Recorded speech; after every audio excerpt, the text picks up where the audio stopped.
जरा सोचो 1940 से एक फाइटर पायलट अपने प्लेन के साथ हमारी आज की दुनिया में पहुंच जाए, कितनी अलग लगेगी उसे ये दुनिया। कहानी की शुरुआत होती है मैरियान और उसके सौतेले बेटे एलाइजा से, जो ओहायो शहर के जंगल से होते हुए एलाइजा की बुआ के घर जा रहे थे। हाल ही में एलाइजा के पिता की मौत हो गई थी, जिससे वो बेहद उदास रहता था। मैरियान ने बताया कि बुआ के शहर में एक सुंदर सा जू भी है, लेकिन एलाइजा अपने पिता के बिना कहीं नहीं जाना चाहता था। तभी अचानक बातों बातों में मैरियान गाड़ी मोड़ना ही भूल गई। जैसे ही उसने रिवर्स करके गाड़ी घुमाई तो अचानक जोरदार आवाज के साथ गाड़ी का शीशा चकनाचूर हो गया। उसी पल वर्ल्ड वॉर 2 का एक फाइटर प्लेन अचानक तेजी से उनके सर के पास से गुजरा और थोड़ी दूर जाकर क्रैश हो गया। एलाइजा और मैरियान तुरंत बाहर आए और मैरियान ने पुलिस को फोन लगाया। तभी एलाइजा ने देखा कि कॉकपिट में कोई इंसान था, तो मैरियान ने किसी तरह उस आदमी को बाहर निकाला। उसका नाम था थियोडोर कोल और वो कंट्रोल पैनल पर लगी तस्वीर को लेकर ही बाहर निकला।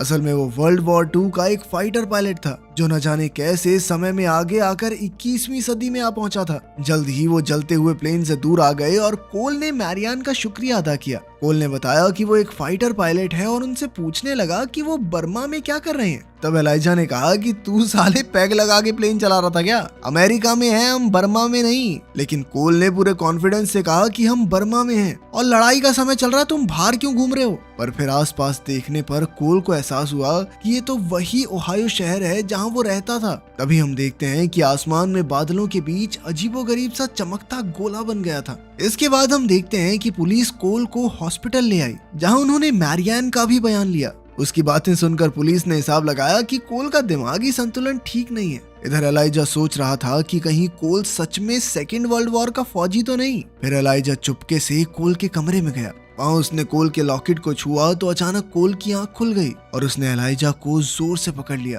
कोल ने उससे पूछा कि उसे यहाँ क्यों रखा गया है, तो एलाइजा ने बिल्कुल सीरियस होकर पूछा कि क्या वो सच में एक फौजी है। असल में कोल को लग रहा था कि वो साल 1941 में है, पर एलाइजा ने उसे बताया कि इस वक्त साल 2002 चल रहा है। अब कोल को कैसे भी करके यहाँ से बाहर निकलना था, इसीलिए उसने एलाइजा को अपने समय की चॉकलेट देकर उससे मदद मांगी। उसने एलाइजा को शेरिफ सिमंस नाम के एक आदमी से मिलने को कहा। तभी अचानक पुलिस ने बाहर से देखा कि कोल उठ गया था, तो वो जोर जोर से दरवाजा खटखटाने लगे। जैसे ही एलाइजा ने कोल की मदद करने का वादा किया तो कोल ने दरवाजा खोल दिया। फिर पुलिस ने अंदर आकर उसे पकड़ा और डॉक्टर ने उसे इंजेक्शन देके बेहोश कर दिया। फिर घर लौटते हुए एलाइजा ने मैरियान को कोल के बारे में बताया, मगर मैरियान को भी लगता था कि कोल पागल है। पर जब एलाइजा ने उसे कोल की दी हुई चॉकलेट दिखाई तो मैरियान को बड़ा धक्का लगा, क्योंकि ये चॉकलेट तो 30 साल पहले बननी बंद हो गई थी। उसे एहसास हुआ कि इस बात में कोई गहरा राज जरूर है। इसीलिए वो एलाइजा के कहने पर पुलिस स्टेशन में शेरिफ सिमंस को ढूंढने पहुंची, लेकिन उन्हें पता चला कि यहाँ सिमंस नाम का कोई पुलिस वाला नहीं है। तब एलाइजा की नजर वहाँ मौजूद एक पुरानी तस्वीर पर पड़ी, तो उसने देखा कि इसमें कोल भी मौजूद था। फिर उसने चुपके से तस्वीर चुरा ली और बाहर जाकर मैरियान को दिखाई।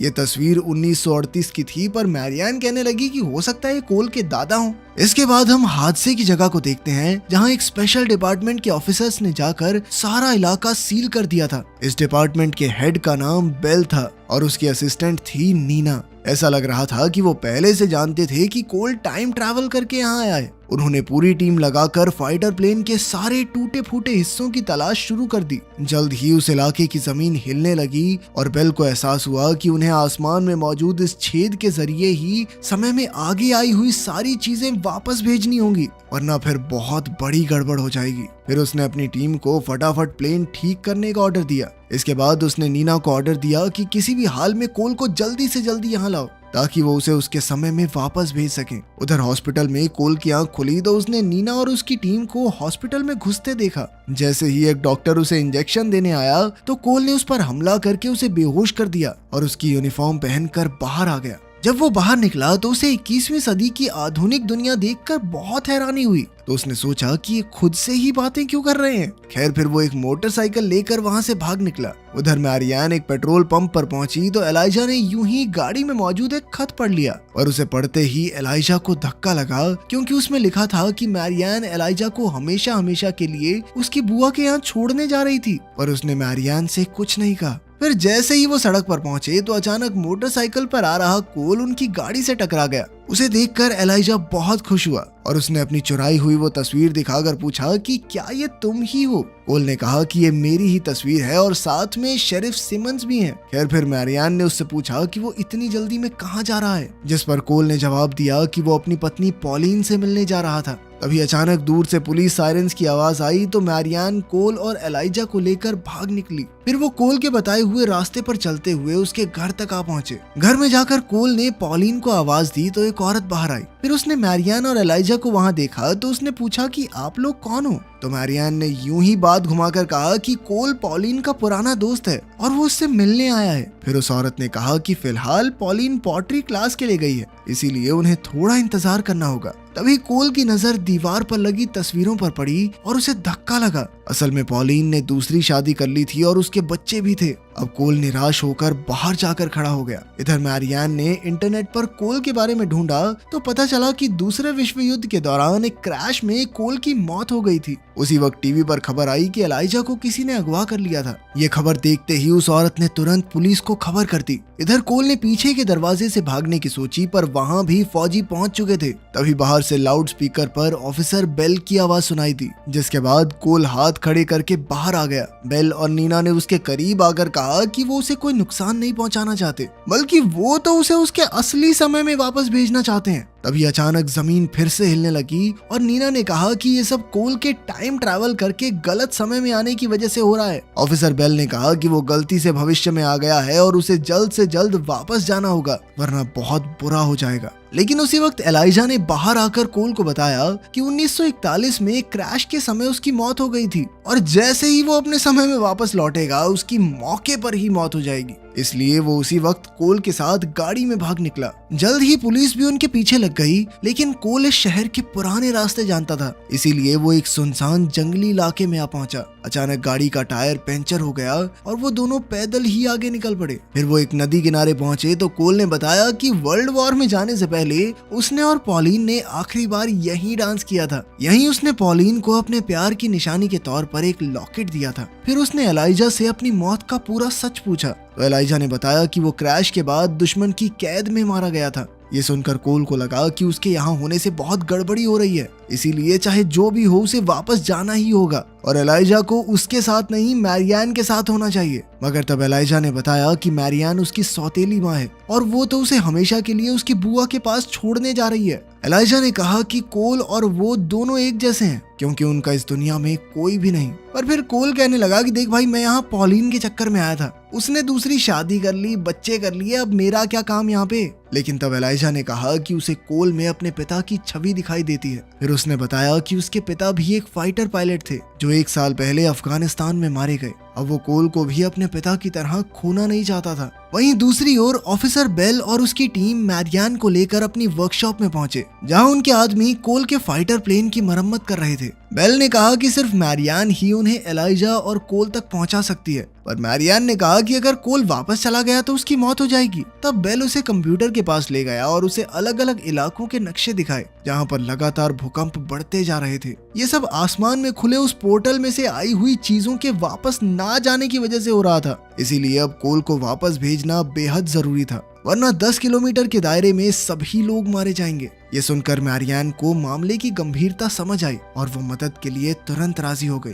फिर बेल, नीना और मैरियान मिलकर एलाइजा और कोल को ढूंढने निकल पड़े। तब मैरियान ने उस पोर्टल के बारे में पूछा तो नीना ने बताया कि वो छेद पूरे 11 घंटे तक खुला रहता है और अब उसके बंद होने में बस कुछ ही समय बाकी है। उधर कोल और एलाइजा पुलिस सायरन से भागते हुए शहर आ पहुंचे थे। जल्द ही हेलीकॉप्टर्स ने उन्हें ढूंढ निकाला और पुलिस ने चारों ओर से उन्हें घेर लिया। तभी बेल, नीना और मैरियान भी वहां पहुंचे। अब मैरियान ने पहले खुद जाकर कोल से बात करने की इजाजत मांगी। बेल मान गया और मैरियान ने कोल के पास जाकर कहा कि उसे पोर्टल बंद होने से पहले अपने समय में वापस जाना ही होगा, वरना इस इलाके के 10 किलोमीटर के दायरे में सभी लोग मारे जाएंगे। एलाइजा को लगा कि वो कोल को बेवकूफ बना रहे हैं, पर मैरियान ने उसे बाहों में लेकर समझाया कि यही सच है। आखिरकार कोल लौटने को राजी हो गया, पर जाने से पहले वो एक आखिरी बार पॉलिन से मिलना चाहता था। तब वो सभी पॉलिन के घर पहुंचे और बेल ने कोल को 5 मिनट का समय दिया। जब कोल अंदर गया तो पॉलिन टेबल पर बैठी किताब पढ़ रही थी।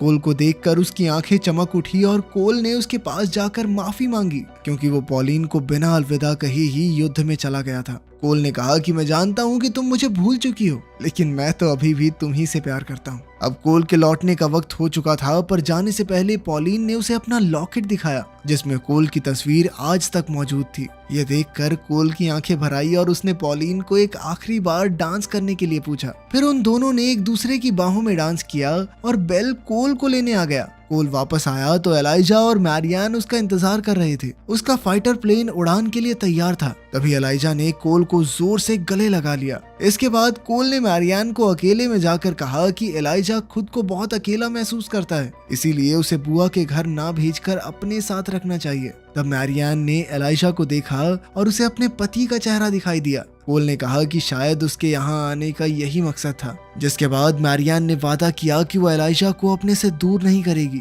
अब जाने का वक्त हो गया था, पर अचानक कोल को याद आया कि उसने तो अपनी चॉकलेट एलाइजा को दी थी। उसने एलाइजा से चॉकलेट मांगी तो उसने कहा कि वो तो चॉकलेट खा गया। खैर, कोल ने कहा कि इससे शायद कोई फर्क नहीं पड़ेगा। अब कोल सबको अलविदा कहकर अपने फाइटर प्लेन में बैठा और सीधा उस पोर्टल की ओर उड़ान भरी। उसके हाथ में पॉलिन की वही तस्वीर थी। जैसे ही कोल जहाज समेत उसके अंदर घुसा तो पोर्टल अपने आप ही बंद हो गया। फिर मैरियान ने एलाइजा को गले लगा लिया और उसके साथ एक नई जिंदगी की शुरुआत करने निकल पड़ी। अगर तुम्हारे पास टाइम ट्रैवल करने की पावर हो तो तुम समय में आगे या पीछे कहाँ जाओगे, कमेंट्स में जरूर बताना।